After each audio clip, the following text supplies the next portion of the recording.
అండి praise lord. ప్రభు నామంలో దేవుని ప్రజలందరికీ కూడా ప్రభు అయినటువంటి యేసుక్రీస్తు నామంలో అందరికీ వందనాలు తెలియజేస్తూ ఉన్నాం.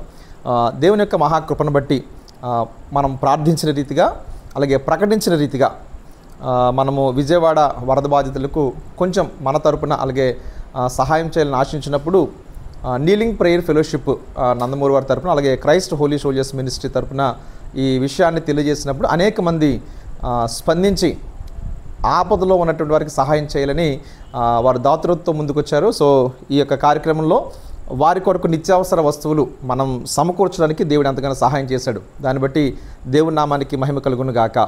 సో ఈ ప్రత్యేకమైనటువంటి కార్యక్రమంలో మనము వారికి అందివ్వడానికి మెదుడుగా ఉన్నాయి కొన్ని వస్తువులు ఏమేమి వారికి ఇస్తారో ఒక ప్యాకేజ్ కానీ ఎటువంటిది మేము ముందుకు తెలియచేయాలని ఆశపడుతూ ఉన్నాం. దీంట్లో సుమారు 11 వస్తువులు, ఒక 1/2 కేజీ చింతపండు, అలాగే ఒక 1/2 కేజీ కందిపప్పు, అలాగే బెన్సీ రవ్వతో పాటు తాలింపులు వారికి ఇవ్వాలని దీంట్లో చేర్చడం జరిగింది. అలాగే కారము, అలాగే ఒక పచ్చడి ప్యాకెట్ని కూడా దీంట్లో ఏర్పాటు చేసాం. అలాగే 1 లీటర్ ఆయిల్ బాటిల్ కూడా వారికి ఇవ్వాలని ఆశపడ్డాం. అలాగే సాల్ట్ ప్యాకెట్, అలాగే గోధుమ పిండిని కూడా వారికి ఇవ్వాలని ఈ ప్యాకేజీలో ఇవ్వడం. అలాగే ప్రతి ఒక్కరు కూడా ఒక బెడ్షీటు, అలాగే ఒక టవల్. సో ఈ విధంగా 11 రకాలైన వస్తువులు వారికి ఇవ్వాలని ఆశపడుతూ ఉన్నాం. కాబట్టి ఈ విషయంలో దేవుడు ఎంతగానో సహాయం చేశాడు.